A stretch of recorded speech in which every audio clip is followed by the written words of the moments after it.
भेटणार आहे ती तुला योग्य वेळ आली की. योग्य वेळ कधी येणार आहे? उद्या. उद्या? उद्या माझी मैत्रीण आणि माझी ती दोघी समोरासमोर येणार आहेत. I love you. I love you म्हणून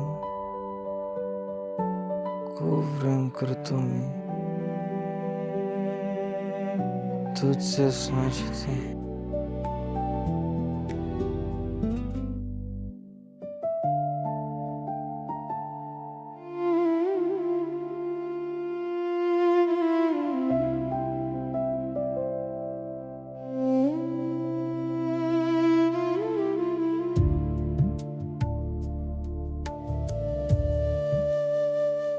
अरे नको ना, जाऊ दे. प्रेमाचा चहा बनवतो. अरे गाईस इकडे लवकर, फातिमा इथे ना लवकर. मला काय सापडलंय बघा, केडी सरांचे आणि बॉसचे जुने फोटोज. ए हा बघ हा बघ हा बघ, हे मिशन आठवतंय? बॉस आणि केडी सर सोनारच्या दुकानात गेले होते. काय गोड दिसतात दोघं. फोटो कोणी काढलाय? झालं झालं झालं स्वतःच कौतुक करून. अरे पण लेकरांनो, तुम्हाला मेन गोष्ट माहितीच नाही, आठवतच नाहीये.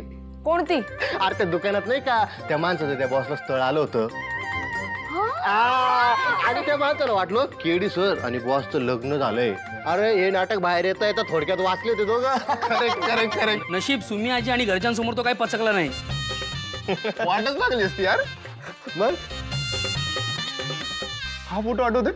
बॉस गुंडांशी लढून केडी सरांच्या खांद्यावरती डोकं ठेवून एकदम शांतपणे झोपले. क्यूट आहे. मेड फॉर इच अदर आहेत दोघं पण. एकदम. हो ना, पण कधी एकत्र येणार आहेत कोणाच ठाऊ. येणार, कत्री येणार, ह्या वेळेला नक्की येणार. मला केडी सरांवरती फुल कॉन्फिडन्स आहे तरी या टायमिंगला. शाबास रे, तुझ्या तोंडात साखर पडो. हा, पण तुमच्या पाठीत लाटणं पडण्याआधी बायकोला सांगा मला उशीर होणार आहे म्हणून. अरे फातिमा, अरे आज माझ्या अंगावर लाटणं चपला जे काय पडायचं ना सगळं पडू दे. अरे एवढ्या दिवसांचं एवढं मोठं मिशन पूर्ण होतंय. हा, पार्टी झाली पाहिजे का नाही? करेक्ट बोलत कमांडर. डेनची वाईबच चेंज करून टाकूयात. खूप सारे फोटो लावू डेन मध्ये. अरे बॉस आणि केडी सरांचं प्रेमाचं मिशन फक्त त्यांच्यासाठीच नाही, आपल्यासाठी पण पर्सनल आहे की नाही? ए बाय, ते सगळं कबूल करून आले ना, टेक्नो तू काय कर, सगळं सेटअप रेडी ठेव. ते आले ना लगेच त्यांना फोटो काढायला उभं करू, फोटो काढून घेऊ मस्त सगळे. हा पण त्यांचे डोळे सुजलेले असतील का? कारण त्यांना झोपच नाही लागणार. बॉस त्या मुलीचा विचार करणार आणि केडी सर बॉसचा. काय झोप लागते त्यांना? बरोबर आहे. शाबाश शाबाश युवराज, एवढ्या वर्षाच्या माझ्या मेहनतीचा चीज झालाय आज. हे बघ, असंच चांगलं काम करत राहा आणि त्या कौशिकीच्या नजरेत इतका मोठा हो ना की काहीही करून तिला तुला बोर्ड ऑफ डिरेक्टर्स मध्ये घ्यावंच लागेल. मम्मा खूप पुढचा विचार करतेस तू. दिल्ली अभी बहुत दूर है. का? काय झालंय? मी एवढ्या मेहनतीने तो प्रोजेक्ट घेतला, त्याच्यावर काम केलं, जीव ओतून काम केलं. पण काय त्याची न्यूज झालीच नाही, कौशिकीने केलीच नाही. आणि या उलट तो केदार, त्याच्या तोंडून एखादा शब्द जरी बाहेर पडला ना तरी तिच्यासाठी ते ब्रेकिंग न्यूज असतं. आणि मी माझ्यासोबत हे कसला होतंय बोर्ड ऑफ डिरेक्टर. काय काळजी करू नकोस, वेळ आल्यानंतर त्या कौशिकीला याची बातमी करावीच लागेल. आणि तू बघ, ज्या दिवशी तुझी बातमी येईल ना, अख्ख्या घराला टीव्ही समोर बसवून कौतुकाने तुझी कामगिरी बघायला लावते की नाही. तू बघच. हे बघ बघ बघ बघ म्हणतेस, करणार काय एकदा सांग तरी मम्मा. वेळ आल्यावर कळेल.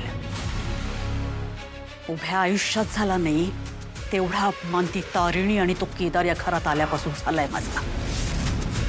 माझ्या मुलाचे हक्क काढून घेतले त्यांनी, पण आता बस झालं. या संपत्तीतली एक फुटकी कवडी सुद्धा त्यांच्या हाताला लागू देणार नाहीये मी. युवराज, काहीही झालं तरी ही कंपनी तुझ्या नावावर व्हायलाच हवी. आणि त्यासाठी आपल्याला माझ्या बापाची आणि कौशिकी खांडेकरची गरज आहे. अगदी बरोबर. काहीही करून त्या कौशिकीला स्वतःच्या बाजूने वळवून घे. आपल्याला तिला केदार आणि तारणीच्या विरोधात उभं करायचंय. आपण फक्त आगीत तेल ओतत राहायचं आणि लांबून मजा बघायची. आणि एकदा का आग पसरायला लागली की मग केदार आणि तारिणी या घरातून, आणि या घरावर फक्त युवराज खांडेकरचं राज्य, माझ्या मुलाचं. Yes. Jain boss. Jain boss.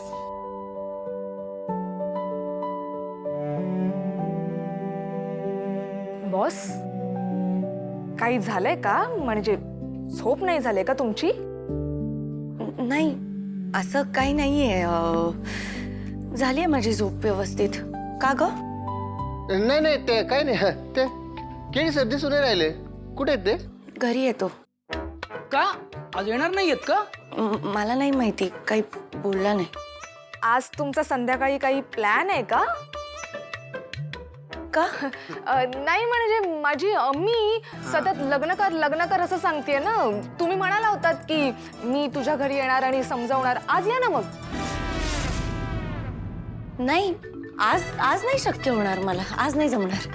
अहो बॉस असं काय करताय? नाहीतर मग माझं भांडण होईल ना बॉस आईसोबत आणि मग मला घर सोडून इथे राहायला यावं लागेल.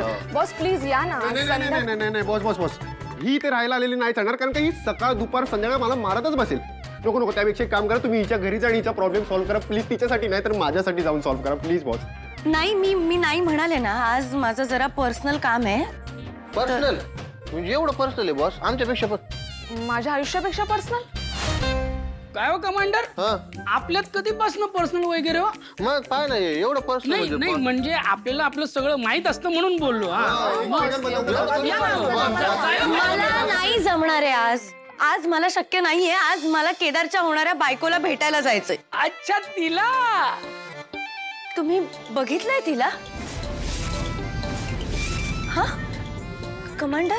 नाही बा आम्हाला तर काही माहितीच नाही. पण तुम्ही कावर भेटायला चालले बॉस तिला? ते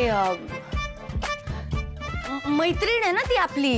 हा म्हणजे केदारची गर्लफ्रेंड आपली मैत्रीण होणार ना. मग आपली पण तिच्याशी ओळख असायला हवी. आता केदारची होणारी बायको म्हटल्यावर आपल्याला मैत्री तर करावीच लागेल ना तिच्याशी. पण तुम्ही ओळखता का तिला? मला माझ्या प्रश्नांचं उत्तर द्या. It's an order. हो कशी दिसते ती? तुमच्यासारखी. माझ्यासारखी? म्हणजे सुंदर सुंदर म्हणायचं का? हा हा करेक्ट करेक्ट करेक्ट, शाबास. हो आता केदारला साजेशीच असायला हवी ना.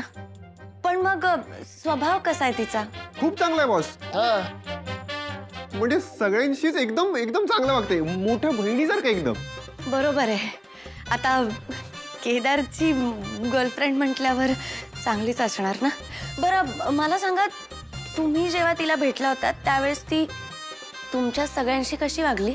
अहो बोलायला खूप गोड आहे.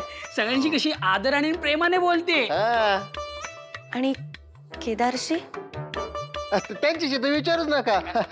अहो एवढं गोड बोलती, एवढं भारी बोलती ती. अहो तुम्हाला सांगतो बॉस, अहो एकदम ती छोट्या छोट्या गोष्टींची काळजी घेतात. तिला काय हवंय, काय नको, काय पाहिजे, मग सगळं पुरवता. एवढी काळजी घेतात ते तिची.